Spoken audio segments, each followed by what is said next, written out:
So we are in a session around children's literature in conjunction with Going Wild with Taryn Hassler, hopefully in the right part of the EEAI Vision 2020 virtual conference. If not, we've got a lot of options that you're welcome to look at. And this should be available to view within the next few days on our agenda, Hugo site and such as well. I do want to thank our sponsors that we have. We have a private sponsor and then also NIPSCO and NAAEE and Mary Lee Environmental Center of Goshen College made this possible. And so we really appreciate that support that's there. And then just kind of want to share a little bit about Taryn. I met Taryn online somehow. I don't even remember exactly. And somehow connected with her, and she's in Noblesville, Indianapolis area. And I realized that she was just sharing all kinds of children's books that were excellent related to nature. And so even before we started kind of formalizing speakers and things, I knew that I wanted to hear from Taryn and her wisdom because she just is prolific at sharing excellent books and sharing what's good about them and things of that sort. So I'm curious to see what she has to bring to the table, and I'm super excited about this. So I'm going to go ahead and turn that over to her, and she's got something for you to share in the chat, and I think that'll help us put names with people and what you're doing and all those kinds of things too. Yes, and I am watching chat over on one computer, and I just realized that I need to send you a link, so I'm going to be doing something over here. So if you see me looking to the side, that's what I'm doing. But yeah, I would love to know what type of school you're at. Are you at a preschool? Are you at elementary school? You know, is it a nature-based school? Is it a traditional school? What your age of students are, and if you're currently planning any themes. I always like to see what other people are doing, and I'm sure you do too. Sorry, I'm trying to get my Google Doc up for you here, but for whatever reason, my other computer is going super slow. Let me see if I can get it to, I'll just do it over here. So you're, oh, I have it in already. Now, where's my chat? No chat down here. Literally have no chat down there. Okay. All right, well, we'll get it to you here. Don't worry, it'll come. You don't need it for today really anyway. So let me keep going. All right, well, just a brief this is my agenda for the day. Just do a brief introduction of myself. I'm going to show you a few book-based lessons that I've been doing recently, tell you about those books. We'll look briefly at digital resources, and I'll do some book talks. That's my favorite part. And then we're going to visit a Padlet that you can copy and paste and have for your own use. So my name is Taryn Hassler. I have been working in libraries for over 20 years. I have done, and yep, I lost my computer over here too. I have done public libraries, middle school, high school, currently working at an elementary school in Noblesville. While when my kids were 6 months old, my husband's job moved to San Antonio. So that meant I quit my job. It was middle of the school year. And so it was kind of that weird decision making. Well, do I try to get a job or do I just stay home? And that was probably the real pivoting point in my educational philosophy, because once I started home preschooling my own kids, I realized how not developmentally sound public school protocol actually is. And so I really decided to do what I can. Now, I will say that in Noblesville, we don't have a lot of nature-based learning. It's more technology-centered. It's very traditional, but I'm of the philosophy that you bloom where you're planted and you use what you've got. And so I'm trying to bring in nature as much as I can to the programs that I'm in charge of. And I try to encourage teachers through the library and through the resources that I give them to really get them to thinking more about nature. All right, so let's get started. This is a theme I did with my kindergarten. Let me explain. As in addition to my library job, this year everybody's in weird places. I am part of the specials team. I fill in where they need me. So I'm not a regular person, but I am in a classroom at least once a week. This was what I did with my kindergartners. I have them for 5 days for 30 minutes. And so I just wanted to kind of share some of the books that I've been using with them. Again, we have to be very careful of like allergies and things. So like bringing in those natural items. And of course, in a normal year, I would have just brought in a pile of acorns, some wood slices, some leaves, and let them play. But we can't do that this year. We have to have very individualized things. It has to be something that like doesn't get passed around, or if it does, it has to be cleaned. So we're working with a lot of challenges, as I'm sure all of you are. This is the lesson that I did with them the first day. And I should say this too, as a librarian, I want to bring in some library skills for the digital aspect in case we end up virtual. I've been doing a lot of virtual, like having them do practice some app work just so that they're familiar with it when they go home. And then of course, just some watch an acorn or oak tree grow. And we talked about life cycles. We talked about nonfiction text. Second day, and then that day they got this wooden acorn. And I kind of stole this idea from Tinker Garden, where they, it was the bag babies and where you gotta get to take care of something. And I really just thought that was such a fun thing for this age group. So for all my early elementary classes, whatever we've done, they've had something that stays in their desk with them all week, and it's something that we use each day for that. So this one, they got a little wooden acorn to keep with them. In another first grade, we learned about potatoes. So they got a potato to keep in their desk, and so it was just a lot of fun. The second day, we read Little Acorn, also on Epic, and it's a narrative nonfiction. So it was kind of a fun thing. They had just learned about the differences between fiction and nonfiction. And so this one was somewhere in between. They're like, well, it's a story, but it's telling us things, you know? And I'm like, well, that's what this is. There are some that are kind of in between. And so we took that, and then they took a picture of their acorn, and we used Chatterpix, and they got to decorate it. And if you've never used Chatterpix, it draws a mouth on whatever you take a picture of, and then you can record it talking. And so it animates it.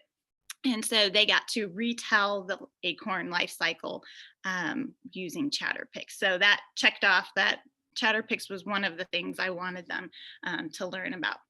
And then on the third day, we read The Little Guys, which if you've not read that one, you should get it. It's it's a super cute little story.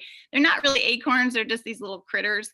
And, you know, we are the little guys. We are tiny, but there's a lot of us and we're strong.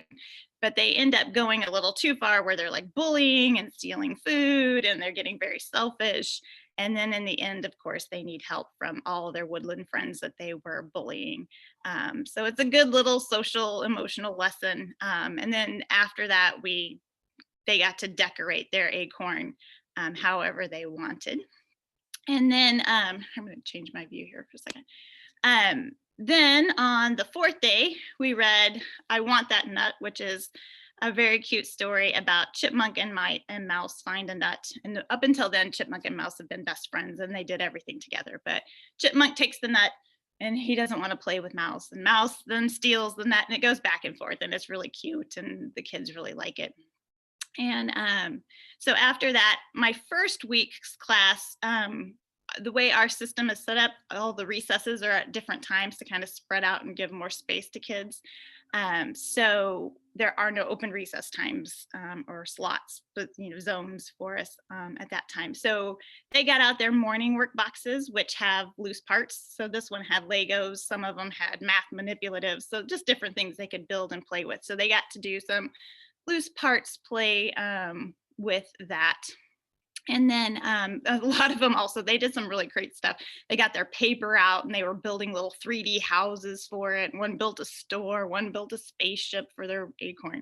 So it was a lot of fun. On my second week, we had an open slot for a playground time. So we took them out and we took our acorns out, and they put them down the chutes and sent them down the slide, and they took them all around and played with them. So it was a lot of fun. And then on the last day, this is a relatively new book, The Belonging Tree. And I'm sorry, I can't see chat right now, so I'll get it figured out here in a second. But if you're asking me any questions, I can't tell. The Belonging Tree is a relatively new, I think it maybe came out this summer. It is a really sweet diversity tale, but it also has some fun elements as well. So this is the gray squirrel family, and they love it because it's all gray squirrels around them, and it's just the way it should be. Then the blue jays move in, and then the chipmunks move in, and then the beavers move in, and this neighborhood is, not what it used to be. We're moving. And all the while, the littlest, their little squirrel, Zeke, he loves having all the different people around or different animals around. And he wants to stay where he is. And of course, kind of like the little guys, there's a storm one night. And of course, all the blue jays and the beavers and the chipmunks are the ones who help them. And so that they learn that everybody should be welcome. And each time they have a sign over their whole, like, stay out or not welcome. And then at the end, it's like everybody's welcome. So it's a nice little social, again, a diversity inclusion book. And then, but also one thing I didn't realize, right before I came into my second week's class, they were learning positional words. And so this one has up, below, up above, down below, in the middle.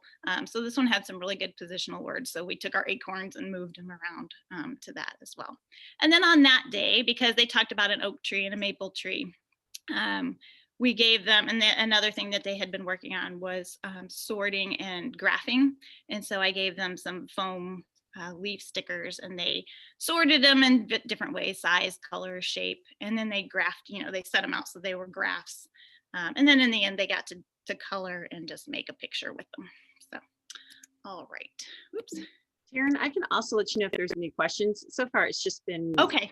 Reactions and sharing experiences, those kinds of things. But perfect. Yeah, and introductions. So okay, perfect. Well, I'll go back and read some of those here in a minute, but I'm going to see if I can get myself back in here, but we'll not worry about it too much. Most of okay, so these are some other lessons. Okay. That's the good part. That's the part I want to see. So some other lessons that I did this year, again, I'm bouncing around to different grades. I had done this to be like the Sun lesson with second grade in my prior years. So the last 2 years before this year, I had second grade as a continual specials. I was their, what it was called activities class. Basically, more or less, it was a story time. We did a book and an activity, or we'd do a book and go outside and play. We did other things too, like we've collected dew and looked at pawpaws, and we did all kinds of stuff, but these are the ones that are based on books. So one of the lessons, and if you have not ever seen To Be Like the Sun, it is a beautiful sunflower book. It is out of print. It's really hard to find. So if you ever find a copy, nab it. Like right now it's like $36 on Amazon. I keep trying to buy it, but the public libraries often have it. But it's hard to get in the fall because everybody else wants it too. But it has a line, and I'm paraphrasing here, but it has a line of like, sunflower, you have all the instructions to be you in your heart. And I just think that is such a dear line for little kids to hear, is that they have it within them to be who they are. So one year I did it where everybody got a yellow heart, and they wrote what was in their heart. And then we put them all together so it looked like a sunflower, and then it hung in the room so that they could all see what was in everybody's hearts. And now this year I took a different approach because I had different, I had 5 days of it. So the first day, my school's very into the I am statements this year. So I did that activity where they had to pick something in nature. So to be like the sun, we talked about how it was a metaphor. And then they got to choose something in nature that they were like. So this particular student said, I am like the air, I am quiet, I am relaxing. So they had to do an I am like statement, and then I am. So I thought they did a really good job with that. I didn't really know how it would go. And I think some of your little kids, like more in the preschool, and again, I can't see what age groups we're working here with, but preschool ages could even do it on like a seesaw, or just on a, just a general activity that way. Just a discussion, like I am like something in your circle time. We did some story making with sunflower seeds. If you have not looked up story making, I highly recommend that you do. It's such a great early elementary and preschool, I should say early education, that 0 through 8 time frame, it's such a great way for them to just, I mean, we all know they tell stories, right? The soon as they have something in their hand, it becomes a story to them. So this is just a way to kind of take what they naturally do and have them translate it into a story. So this one, they just got, you know, sunflower seeds and paper, and they got to draw their own story. And then with story making, are you what? referring with story making? Are you referring to like the book story making by Yes. Michelle Compton? Okay, or like Yes. a bigger movement in some way. Well, I think that it has become a bigger movement, but that's the basis of it, is that book. So love it. Yeah, that is a great book. If you have a chance, if you want to put that in the chat, that would be great. I didn't think to put it on here, but yeah, it's a really good thing. And Carla, you're doing something with that though, right? Like do you have posts, or is it part of your loose parts play? I consider it underneath the umbrella of loose parts because they're using things that they have to create and make their own stories kind of thing. And it's open-ended and they can do with it like they want. So I share their things a lot. I am very respectful of what they do, and including it in the book that I'm writing about in a small version. It's really good. It's one of those that's like, well, and that to me, it's my educational philosophy. Let's use what they do instead of trying to make them do what we want them to do. So I feel like it's a really good method in that way, that it's just using what comes naturally. And then one thing I always usually do for Sunflower Unit is I bring in the big sunflower head and we explore it. But of course, this year I can't do that. So I was like, what am I going to do? Turns out the sunflower farm near us had a day where $2 you could get as many as you want for seeds, and they had little ones. And so every kid got a small dried sunflower head and a piece of stalk. And if you're not including the stalk in your sunflower exploration, you should, because I always think, oh, they're going to love this. And they go for the stalk every single time. What is this spongy stuff? This is amazing. So definitely include that if you're not already. So second grade last year, inadvertently, we kind of got into this turtle and tortoise thing. The first week of school, I used Truman, which is an extremely adorable little tortoise. Oh, he's so cute. And his little girl goes off to kindergarten. It's the first time. And he's like, something's weird about this. She got on a bus. Where is she going? And he gets out of his habitat and he's going to go find her. He's going to save her. And so it's his little adventure and how, like, seeing the world through his little bitty eyes and down low on the floor. And it's an absolutely adorable story. And so for me, because I don't always know their names, so they got to come up to Truman and say, hi, I'm Sarah, hi Truman, I'm Sarah. So it kind of helped me get to know their names. And so a few weeks later, then I read Alfie, which is a very similar story where the turtle wants to get a birthday gift for his girl. And so he gets out of his habitat again. He ends up outside, and it must be fall because he starts getting really sluggish and tired. And he ends up hibernating in the pond in their little yard, their little pond in their yard. And by the time he gets out, he wakes up and he finds a present and he gets back to her. A whole year has passed. It's her next birthday. And it's kind of funny because not all the kids get that, but it's just a cute little adventure story. And what I do like about both of these is that they're kind of more of an urban setting. So you're not out in the woods, which I find that for a lot of our kids who, even my kids here in Noblesville, they go to parks. They don't end up in the forest, or they don't really have a lot of trees in their backyard. And our school is built on farmland. So we have like a few pine trees, but they're little, and we don't have any big giant oaks or anything really interesting to see on our property. So I like that it kind of gives them an idea of like ways to see nature for them as well. So anyway, as we got, after when we read Alfie, I'm sorry. Someone did ask if that's Chumley. Yes, it is Chumley. I was about to say. So after we got, when I read this book, I pulled out Truman and we talked about the differences. Like, well, how come Truman's cage doesn't have water and how come Alfie's cage does? And we talked about the differences of tortoises and turtles. And so that got me thinking. I'm like, well, I bet if I call Cool Creek, they will bring their animals in. And sure enough, they did do that for us. So they brought Chumley and several other their tortoises and turtles and did a program for them. So that was really exciting to the kids. It was just a lot of fun. And then later in the year, we were doing a Louisiana. They were learning about Hurricane Katrina in Louisiana. And so I was doing all kinds of little extra stuff to make it kind of more fun. And I found this Epossumunda Saves the Day, and it's about a Louisiana snapping turtle. And it's a Sodi Saleratus folktale. I don't know if I was not aware of them until I read this one, but it's a story where the kids they're trying to bake something and they need baking soda. And they call it Sodi Saleratus in these tales. And so they go, every time the person goes, they come back and they get eaten by something. This one happens to be a snapping turtle. And so every time, and then the main character comes back and feeds them a bunch of baking soda, and it mixes with the mean juice, and then pop, and out comes all the characters again. So we did a really fun activity with it where you take a Kleenex and you put some baking soda in it, you wrap it up, and then they pour in some vinegar, you seal up your bag, you shake it. We just threw them into a bucket because I was inside. It was cold and rainy outside, so we did it inside. And so we shook it up, threw it in, and then it pops. So it was a really good activity to go with the story. And it was just a lot of fun and a nice tie-in because all year long, they were like, oh, there's a turtle, there's a tortoise, so we kept running into this. So I was like, well, we can't do Louisiana without talking about snapping turtles. So we also watched a video about snapping turtles and things. And then finally, here, the Cindy Derby book is hilarious. It's How to Walk an Ant. Some of it may be a little above the preschool level. It's a little bit on the sarcastic side, but it's just such a funny premise that kids just buy into it. So I've done it with preschool, first grade, and second grade. They've all loved it, whether they totally understood the book or not. But she's just, how to walk an ant. And she comes up, step 1, step 2.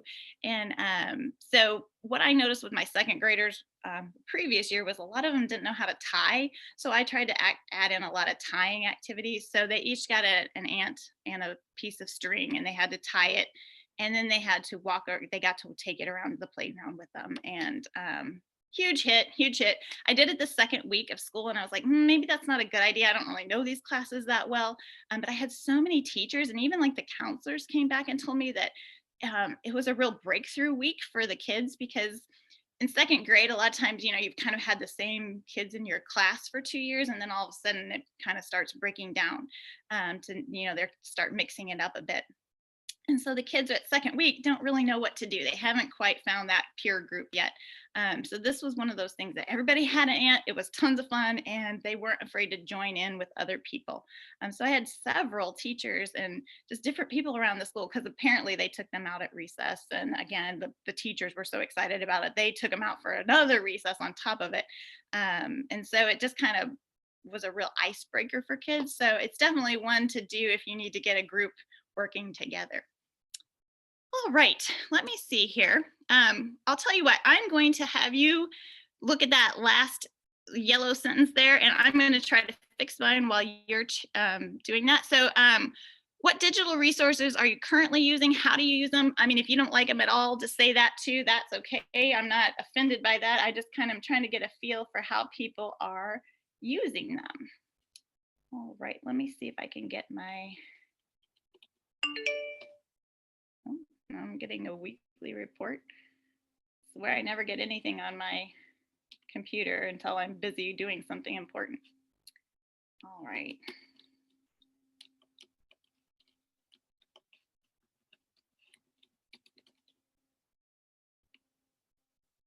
Trying to get my link so I can get into...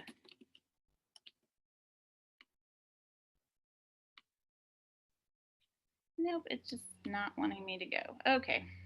And I know you've been sharing some more fiction books, and my mind's also going through all of the different natural connections that you can make with those. And so you can do interpretive things, and then also have fiction books to kind of bring that story to life and things of that sort, but also have experiences and share that natural world with that as well. Not that either way, I mean, that there's any way that's right to do it, but like my mind's like, oh, there's all those ant experiments in Growing Up Wild, and they could go look for the ant mounds, and this, so there's so many options. Yes, and that's those are the things that I don't have the time or basically I'm doing a story time. I have a very short amount of time, and now this year I'm a little bit able to expand a little bit more, but yes, definitely, like, I'm sure all of you have 1,001 ideas going in your head right now. All right, here I got some chat. Okay, let me see if I can keep up with that. I don't know if it's gonna let me see it or not, but whoopsies, or not. Come on. All right, sorry. Thank you for being patient there.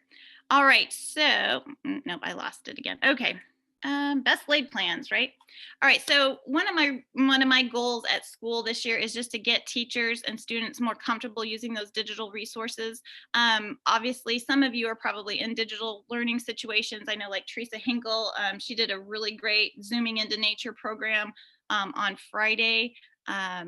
Great ideas on there. And she touched on some of the things I'm going to touch on too.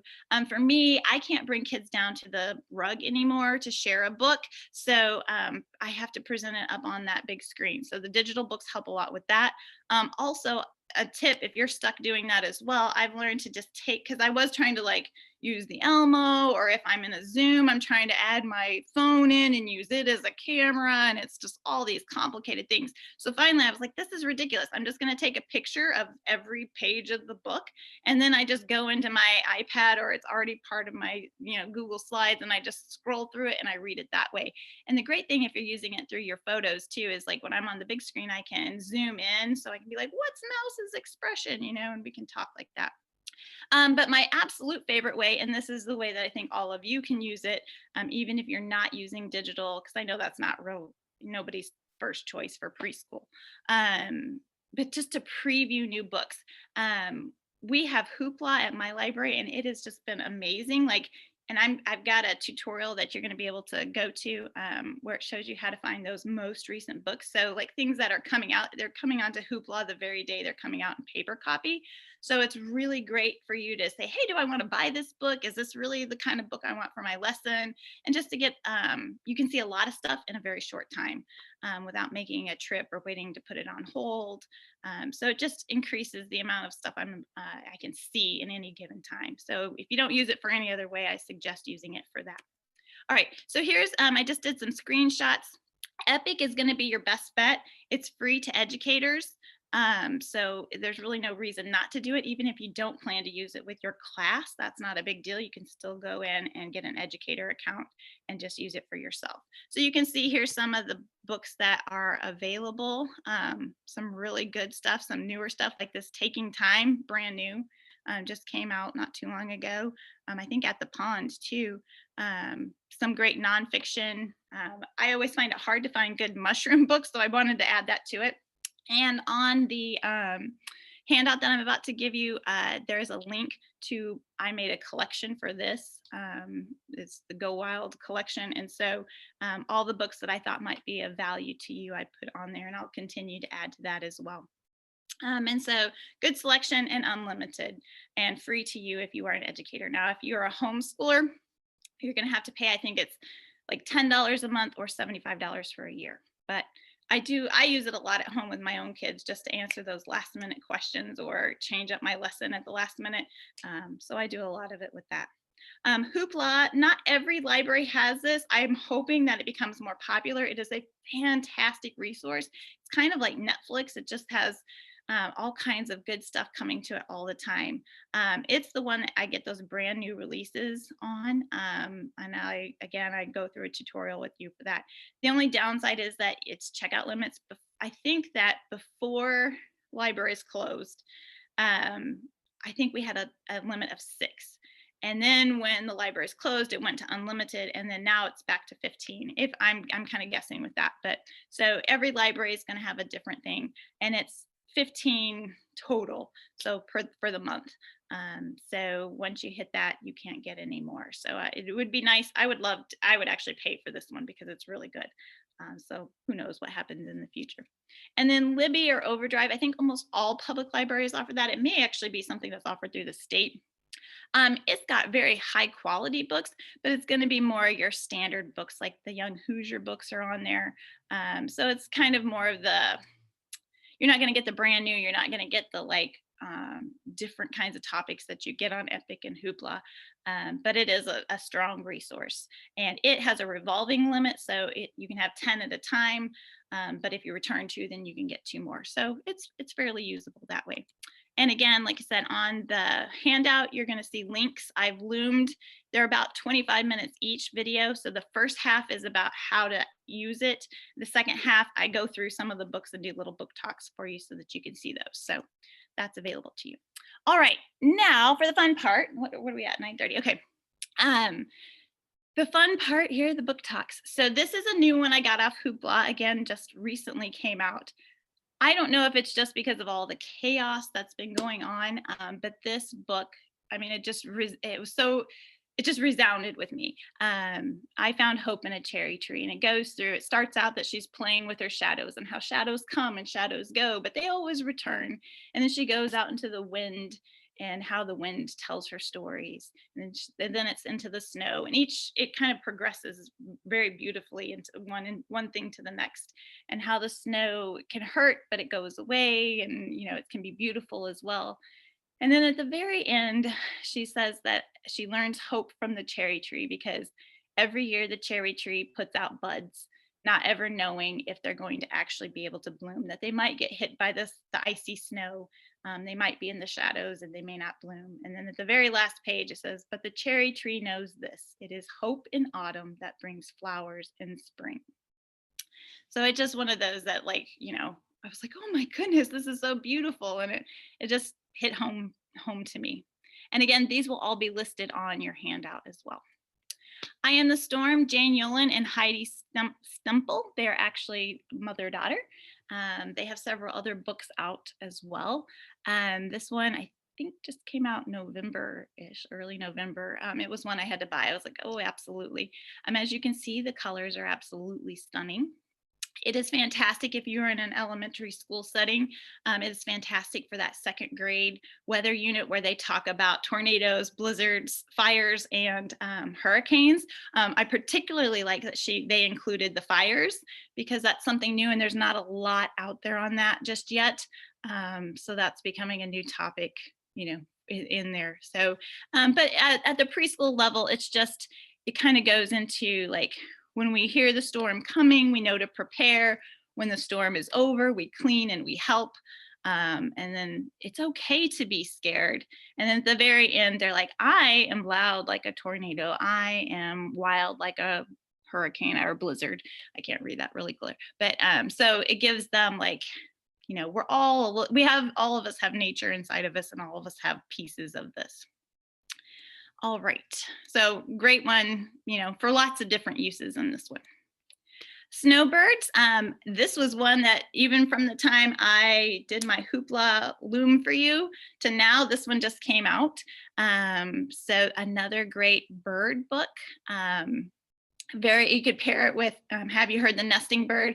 It goes through the sounds a lot. I liked that part. It has some pretty just text features where it kind of imitates those natural movements.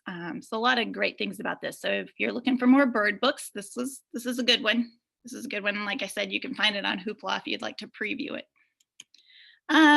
This is one I purchased, excuse me. Rain Before Rainbows. Again, just a beautiful, natural, social, emotional thing. Going through the fact that we can look at these things as negative, or we can look at them as just part of life. And so again, the colors in this one are just astounding. But so there are mountains for climbing, journeys to take. And it's just about your outlook in life. So I could see a lot of art, watercolor, colored conversations, art teachers using this, preschool teachers using this, older kids reading this one. This one's got a lot of general appeal. If a Horse Had Words, this has got to be one of my all-time favorite books. I don't know how popular it is or how many people know about it. I don't even know how I found it. I think I saw it on Instagram and I was like, oh, that looks interesting. And I got a copy of it from the library, and it is just absolutely beautiful. So the premise of the story is that the little foal is born, and the boy it fell into a hole, and the boy rescues it. So they immediately bond over that. And then the whole thing it describes the situation. So very figurative language. And then at the end of each description, it says, if a horse had words, it would be. And so hello, Red Badger. If a horse had words, it would be name. And then it talks about the changing, how things keep changing. If a horse had word, it would be seasons. And then he has to go, he can't stay on the ranch where the boy lives. He goes to live with these other horses. And so, but every once in a while he'll catch a smell or something will remind him of the boy. And so if a horse had words, it would be remember. And even though this is kind of a higher level book, I've read it to preschool, I've read it to older kids. And the interesting thing to me is, I'm sure you've had this before, where you have a book and they just settle into that book and they just listen and they're quiet and you don't know what it is, but there's those magical books that do that. And this one was one of those. It's like every class I've read it to just quiets and they just want to know this horse's story. And what's interesting to me though is even the adults that were walking by stopped to listen. So it just has that feel to it. And so it's just a great little way to describe nature and to notice nature, I think. All right. Things to do. This is a cute little poem book. Like things to do if you're a snail. Slowly, slowly, take your time. Slide along your trail of slime. The wonders of your world are small. Don't hurry by. Enjoy them all. And it just goes through different, not all of them are animals or natural things, but for the most part, it definitely has that feel. And it's definitely one about slowing down and observing your world. Lots of fun uses with this one. All right, Toys Meet Snow. Again, I was looking up snow books for a kindergarten teacher, and this one came up as a new release at the time. It's a couple years old now, but it's actually connected to some chapter books. This is the only picture book she's done, but it's just an unusual one, and so I wanted to share it for that purpose. It has a lot of figurative language in it. But what I love is that there's three very distinct personalities. So you got Lumpy and also that the fact that it's toys and they're always trying to figure out the world around them. So it very much mimics what preschoolers feel, or how preschoolers in that early elementary age, how they're reacting to their world. These three toys are always trying to figure everything out. And so you've got Lumpy, who always asks questions. You've got Stingray, who always sees the world in an artistic way. And then you have Plastic, who is very factual and has always read something about everything. So I think that kids find themselves in these books. And it just kind of captures that. It says, with no small amount of effort. And we all know that for every kid going out to play in the snow, there's no small amount of effort to make that happen. So they get out the door, and so Lumpy's like, well, what is a snowflake? And then Stingray is, oh, it's a tiny ballerina, which I think kids get into this. They love being able to come up with an interesting description for things. And then Plastic responses, no, it's just really tiny frozen water. So I love that it gives them those three perspectives of like, question what's happening in the world, look at the beauty of it, and then also know the facts behind it too. So kids just really love this one, and the chapter books are equally as cute. It's just a good little series. All right, another new release. If you are familiar with the Stella and Sam books, or as it was for me, the TV show, that's what I discovered. This is how I discovered this author. And my kids loved that show, and I just felt like she really was able to capture kids in nature, and just their wonder and their cuteness and everything else. So this one's the three brothers, and they have, they want to go on an expedition. And so they open the door and it has snowed. And so now they have to come up with a new plan. So they get outside and they're looking for all the animals. And there's a little bit of climate change talk in this one. They say, well, Grandpa said it, the weather's changing, and how can we change that? And so it's still hopeful, but it's also like, what's going on with this and what can we do to help? And then in the end, because they didn't find a lot of animals, they decide to make their own snow animals. So if you have a snowy day and you're ready to go outside and kind of, spark some creativity, they make all kinds of animals in the snow, which I think there's another one called like Danny's Snow. I have to look it up. And then there's like that outside where he has the snow creatures. So really just that, fun snow play. I've been recommending this one to my teachers for a snow day because they always have to have a certain amount snow day lesson plans ready to go. So I've been recommending this one to them to use for a virtual snow day where you can send the kids out and get them to play. All right. Bug collector, another new one, super cute. Kid loves all the bugs. He wants to collect all the bugs. Finally, he has all the bugs, and they're like, well, where are all the bugs in nature? So grandpa comes in and says, well, you can't really do that because bugs have an important job. And so in the end, they create a bug habitat. So I felt like, that's got a lot of, those of you who are doing bug habitats at your schools, you might have a lot of uses for this. And then we all know those kids who want to collect everything and kind of why we don't do that. So that one's a cute one. Again, I got this one on Hoopla, and it is a brand new release. Okay, did I skip one? Yeah. All right. The Bear and the Moon, another new release. Very preschool, just I think kids will see themselves in this story. The bear wakes up from it and sees this balloon coming down into the forest. So lots of good conversations about why we don't let balloons go and things like that. But it's coming down and it becomes his best friend for the day.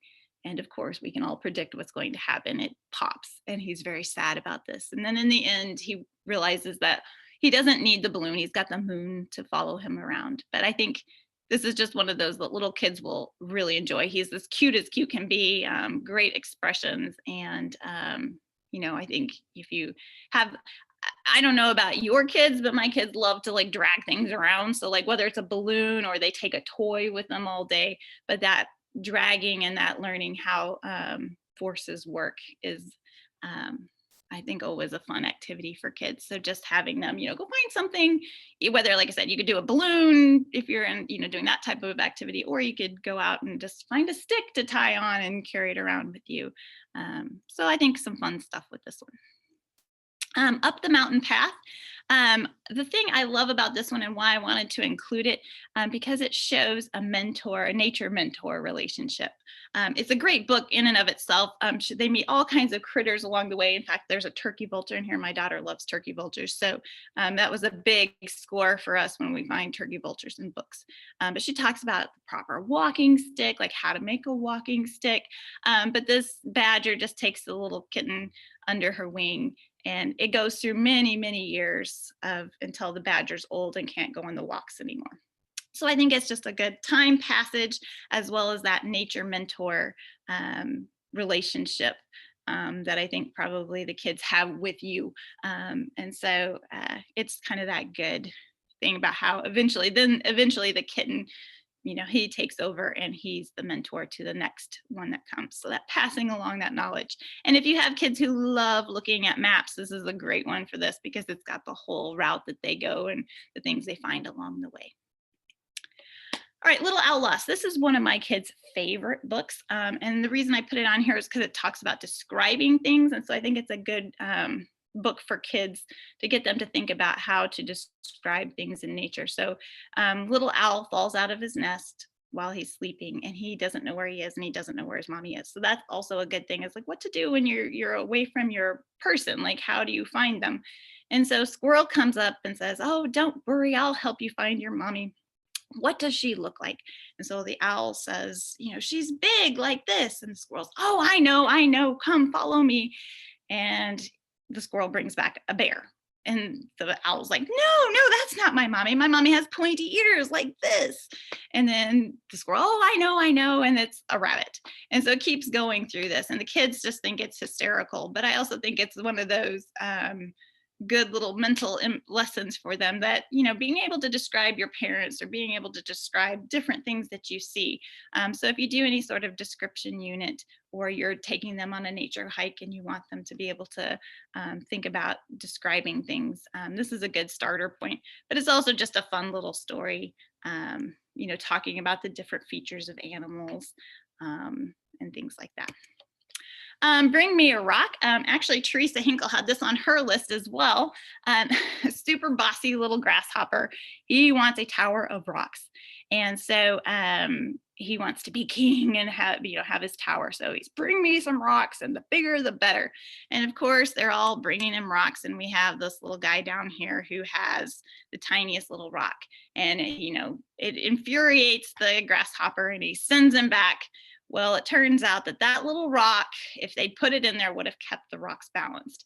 And so, some social, emotional in there about how to get along with others. The minute I closed this book with my two at home, they were upstairs with the rock bin and the plastic animals, and they were playing, all day with this story. So definitely some room, you'll see this one imitated a lot. When you read it and you go outside, they're going to start building things and immediately do this. So very fun story that way. Great colors. They love seeing the animals close up. Insects close up. Definitely a fun one. All right, I'm looking at my time here. So Norton and Alpha, those of you who are in a more traditional setting, I always have to find ways to kind of meet some of my kids in the middle. Not everybody's a nature lover in public school. So I have to find books that kind of entice them in. So robots are a way to do that. And I found this one, Norton and Alpha, where they're robots who go exploring. They find a flower.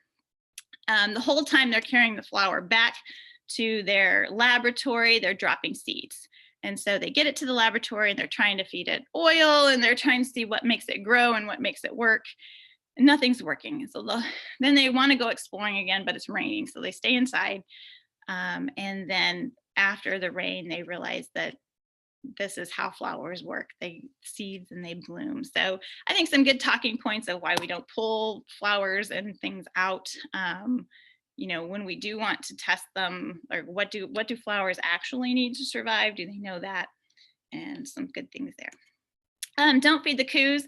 Again, I brought this one in as kind of more of an urban option.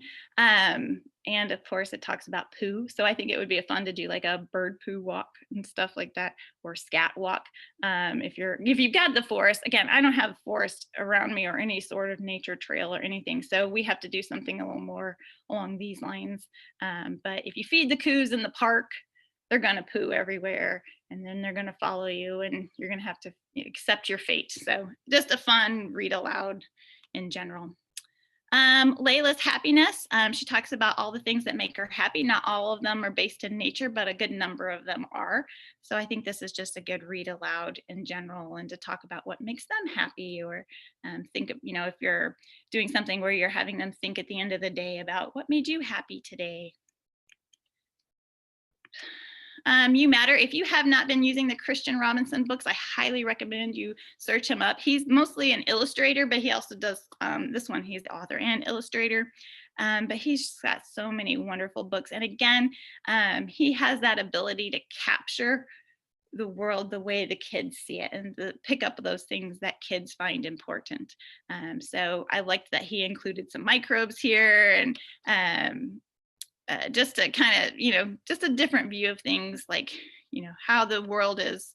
Right now, everybody's running away from the asteroid. They're too busy to help, but there's a little tiny mosquito biting. So it's all just like this world, and each thing, it kind of comes out a little bit farther, and you see how they're all connected. But he has a lot of other really great books as well. Okay, so this is the one. This has kind of been my favorite of the week.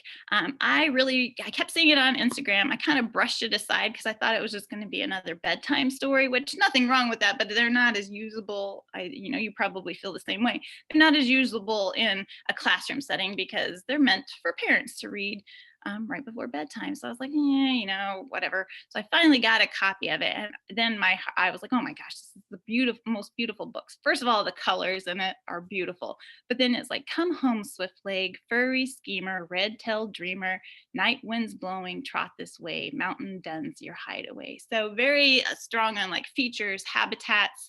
And I also just like at the very end of the story, she has her own page as well. So I think it would be a great writing activity for those older kids, or, just as a thinking, what would your name, what would be your nickname, and what are the things about your house and bed and that make it cozy and you want to come back to it.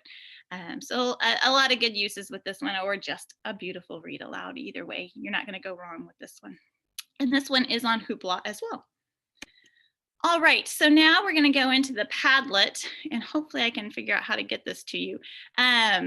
So what I have done, and I think I forgot to mention it in my introduction, but I have an Instagram page It's at Hassler Bookshelf. And again, that's on your handout.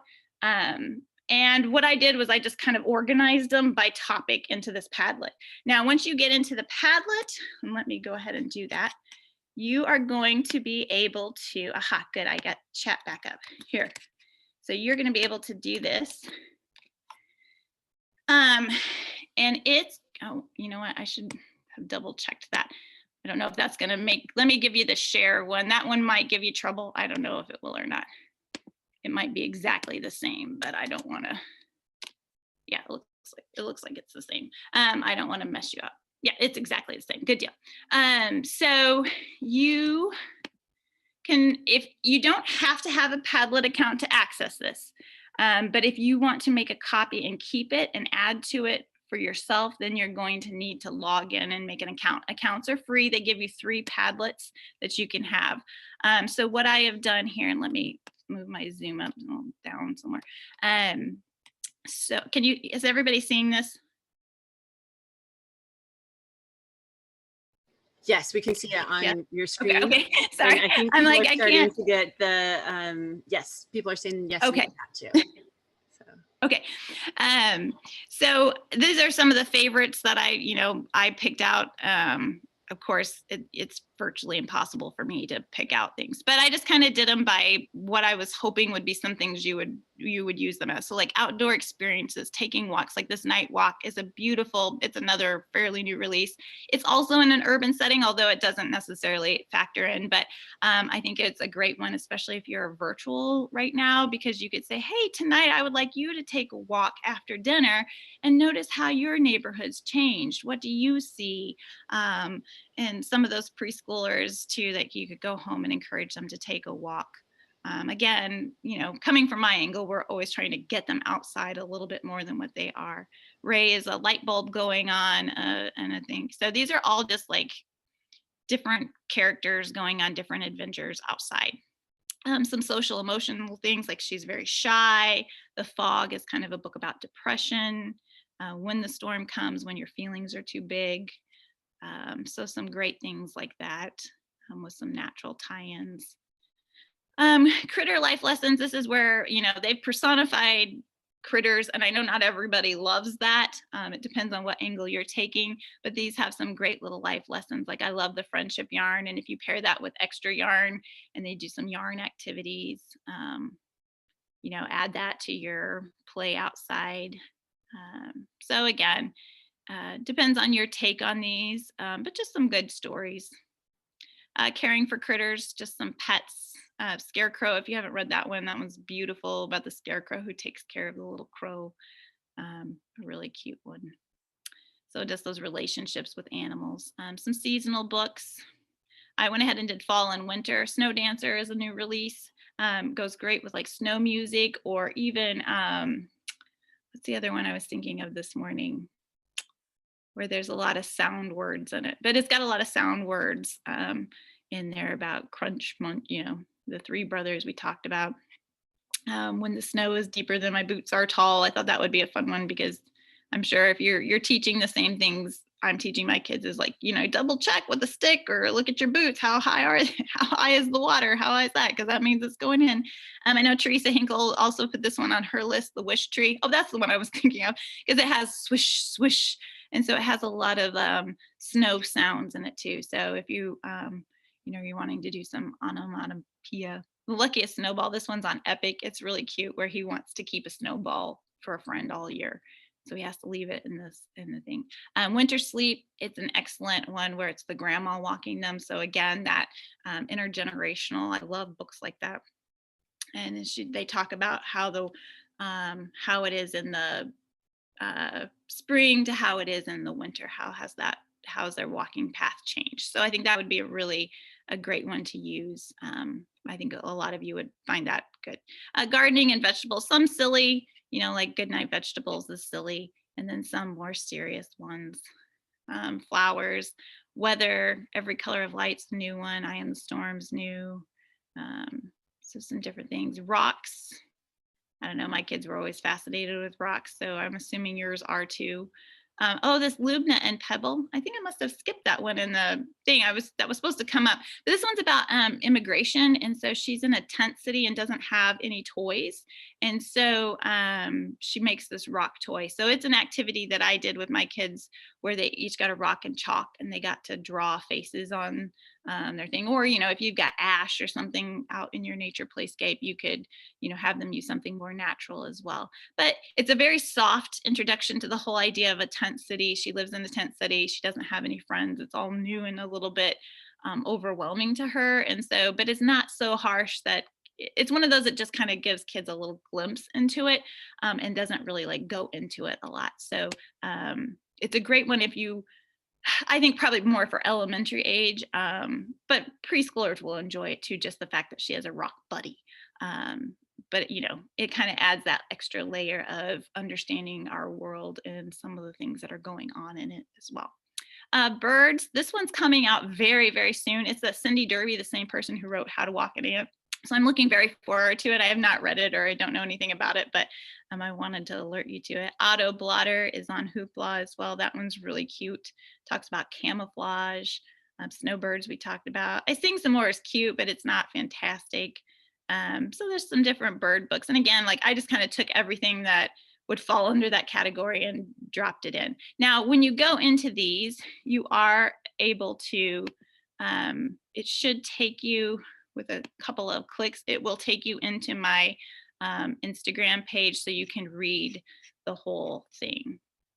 So not all of them would link in. So sometimes you're going to see like Bug Collector. I don't have a post for that one yet, so it'll come in later. Nighttime urban books, some skills like same and different, balancing, number sense. And then these are just some fun ideas like growing mushrooms. We did that at home with some mushroom books. There's poop paper, extra yarn I talked about. Here, these are some that I use for my potato theme. And then the How to Walk an Ant. So I have in the handout, you're going to get, there's a 3-minute little video to show you how to do this. For right now, you can add comments. You simply just, type love these, or how, I used these for, whoops, or not. Well, goodness gracious. All right. And then just that adds it in there. It will come up as anonymous if you're not logged in. If you do decide to make an account, you can copy this by going into Remake. And then you want to make sure you do copy posts as well. And then when you do submit, it will bring it into your account, and you can add, delete, move, make it your own. I always hate doing something in an extra app because I feel like all of us have enough stuff going on in our lives as it is. But Padlet is a really great way to organize your stuff. And I just felt like that was the easiest way to share it. And then, like I said, I would say if you're going to make a copy of it, give it like a week, because everybody, if all of you want to add your own stuff to this, you're certainly welcome to, even if you're just, making some comments. And then at the end, you could, like maybe in a week or so, make a copy of it. So then you get everybody else's thing. But, my original idea for this presentation was that we would just have all these books on tables and we could look through them and just sit and chat with each other. But unfortunately, that's not the way it worked this year. And so this is what I came up with as a best option for you. Now, if you want to keep up with the stuff I'm currently reading, go to that Instagram account at Hassler Bookshelf. I post all the time. And you can follow me there, or I'm also a Facebook moderator. And again, this is on that handout, which let me get that to you right now while everybody is, make sure I'm going to get you the right link here while everybody's still here. But we'll also attach it however else we're attaching things. We'll send it that way too. But I'm a moderator for nature inspired children's books on Facebook. It'll ask you a couple questions so that you can come in, but I post all the things that are nature related. I just post those immediately to that as well. So if you're not an Instagram person, you can do Facebook as well. I do have a blog. It's kind of my own stuff for my kids at home. It's basically just my lesson plans. So it's not beautiful. It's not monetized. It is just literally like day 1, this is what I did. Day 2, this is what I did. But it is searchable. My preschool stuff is, my kids are 10 now, so my preschool stuff is pretty old. You guys are probably way more familiar with all of that than I am at this point. So anyway, any questions or anything else? I know we're getting close on time here. So Yeah, I had asked if people had questions in the chat, and no one has put any in there. If you do have something, you can unmute and go ahead and ask it. I will say that there are lots of comments about, oh, this is amazing, and the Padlet thing. That looks like it must have taken a lot of time to pull together, Taryn. What an excellent resource. Well, really and truly it didn't, because when I found out that when I did the Instagram thing, it would automatically pop up that picture for me. So it really didn't take that long of time. I just went through and just pasted them in. And I was like, man, I wish I would have known this. I would have been doing this a long time ago, because it's so much nicer to have it organized by topic. So yeah, I'll keep adding to it as I go, because it's a great resource for me as well. So. Taryn just really inspires me and makes me want to buy all the books and use them in unique ways and things. And then she's got all these extra ideas that are just amazing, I think. And I'm also just thinking about that play outside in nature and how those books can just be an inspiration for that. And I like how she touched on the social emotional aspect of things as well. I do lead classes with Tinkergarten, and that's a big thing that they talk about, is that social emotional thing. And so having books that address those topics in a good, natural way, I think can be really powerful. But yeah, so thank you so much. Yes, and that was my hope. That was my hope for these lists, is that, you find your own ways to use them, because we all see the books differently, and your classes and what they need to hear. But I always like when something combines, I'm looking for that, not just straight up nature books, but something that teaches them a lesson as well along with it, as does nature. I feel like, when we take those walks and we see ecosystems in motion, like it teaches us things. So this is just a way to help put those into words, I think. Yeah, and I know that with some of our children, I took them to the library in Zionsville for programs, and it was right across the street from the Nature Center. So they would read a book at the library that was fiction, so some of the social emotional kinds of things, and then we'd go over to the Nature Center and read a fiction book about whatever topic, and then have some kind of activity to go along with it. So books can be a great part of all of this. And so right, and that's that's how I do it. Of course, having worked in public libraries, I can story time anything, but that's kind of my angle. I don't have the resources and availability and time that I know a lot of you have to really make these into something amazing. But hopefully they add to your curriculum, and you can find some good things to use.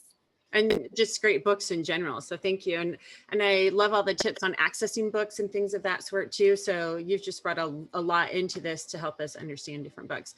I was having issues accessing the Google Doc, just kind of FYI, I needed permission. I am on my husband's account. Oh, do you? Okay, hold on. Let me go in and hold on, let me move my chat here for a second. I'm thinking I probably just didn't share it the right way. And then we will make sure that this gets with the session information and things of that sort. So here, change to anyone with the link. Now you should be able to. Sorry about that, everyone. I thought I had gone in and fixed it, but it didn't. But in case that link changed, there's the new one. But I think now you should be able to get it. And feel free to share that. Feel free to share the Padlet. I mean, it's not property of anything. It's just just me being me. So I like you a lot, Taryn. So I think it's cool. And here are those links. So the Epic, again, that'll take you to the Loom video. And again, I hate when people don't tell you how long a video is going to be. So they're about 30 minutes each. And then if you click here, it'll take you into that Epic collection, and you should be able to view it without an Epic account, so at least you can see the covers, but in order to actually see the books, you would need to create an Epic account. So okay, thanks. So you just went above and beyond on some of these things, and that's just amazing that you have additional videos and tutorials to go along with this. So blown away with just your resources and ability to help other people understand the topic and give them tools that will be helpful for all of us. So thank you so much, Taryn. And I'm not seeing any questions, but I am seeing a lot of thank yous and those types of things. And I know chat's been, I guess you can see chat now, but yeah, just you can, my stream of conscious thoughts as you shared too. So I try to restrain myself, but I don't really. But so thanks so much. Appreciate your time. And I look forward to continuing to follow your book journeys, and just prolific. She shares so many books and all kinds of connections, and I just want to buy them all then. But I appreciate that she shared a lot of different. And that's why I love the digital, because I can just go get them whenever I want. And I'm like, I don't have to wait or have to own it, you know, because again, yeah, my bookshelves are, you know, too full. So. Yes. Cool. Well, thank you very much. And everyone, thank you for being here. We do have another session. I think it is at 10:30 that it starts about kind of this COVID time and switching over to being outside more with their preschool class with Carmel Cooperative Preschool. And then also we've got a panel discussion about 12:30 to 1:30 but no, we had Taryn yesterday in the library one, which is really interesting. And then what was I thinking of? So just early childhood, nature-based early childhood, a panel discussion. So I'll be moderating that and just getting to know a little bit more. This is a great time to ask questions of people in those as well. Thank you all for being here, and enjoy the field trips if you're going on one of those later today. And then we'll see you with a farewell later. And please know that these resources will be up in the Whova app soon, and you'll have access to them. And please continue conversations. There's already threads about favorite books and those kinds of things. So feel free to keep sharing and connecting in that way as well. Thank you very much, Taryn. Thank you.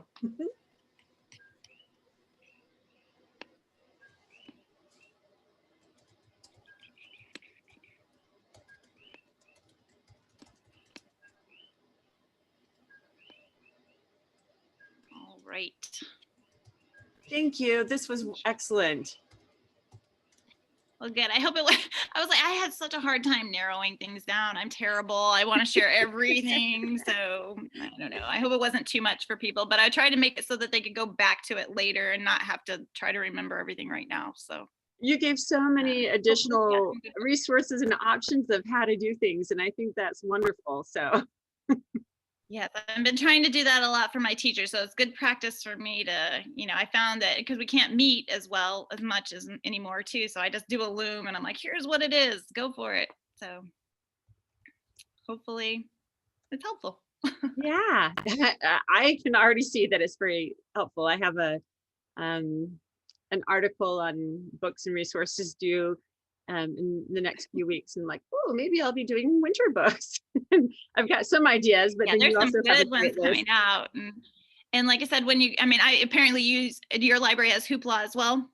I didn't know if it was all of Indiana or not, but I don't know. And one of my homeschooling-ish, one of our kids, and so we've got Epic right now too, available through his. It's kind of like a hybrid thing. I'm just. Someone was wanting to download the chat, and so. Oh, sorry. Yeah. So, no worries. So, anyways, as part of his curriculum offerings, because they just divert some of the public school money to let us do which, and they give you a lot of technology with it. It's called Tech Trip.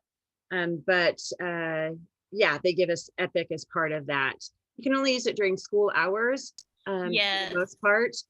But now, and as teachers, and I don't know, you might be able to get one, given that you're, I don't know, you would have to look into it, but now teachers can use it all day. We can get it anytime. So like I can go on at 10 o'clock at night and look up books, but students can only see it during the school hours. But, but it's good for me because like I said, I'll go in and be like, oh, I want to use this book tomorrow with kindergarten because they were asking these questions, you know, so I can change up pretty quickly with Epic. So that's nice. Your skill and ability to find books and then share them with other people is phenomenal. I like you said, this was the first time you've done something like this, but I see you doing a lot more. But I don't know if you're interested in it, but It was funny because my mom's like, well, where do you read all these books? I'm like, I don't know. I just get them. I follow people on Instagram. So then I reserve them at the library. I look for them and I'm like, I don't know. It's just what I do. And, but it's funny is like, I just finally decided to start doing, I couldn't keep track of everything that I read. So I was like, I'm going to put them on Instagram so that I can quickly scroll through, it's more for a resource for me. And then, and then other people, if it's helpful to them, fine, but it was funny because even my own mom was like, I didn't know you read that many books. And I'm like, I'm always, I'm always looking for books. Like that is just what and I'm like, I guess it's kind of my hobby because I don't really think, she's like, do you do this at work? Are they paying you for this? I'm like, no, I'm like, I've always done this. It's just, I'm just now putting it on Instagram, but like, this has been my whole life. I've been collecting books forever. So it just was funny that, she didn't even realize. So, all right. thank you so Well, much. I'm off. I think I'm going to do the seed one because I have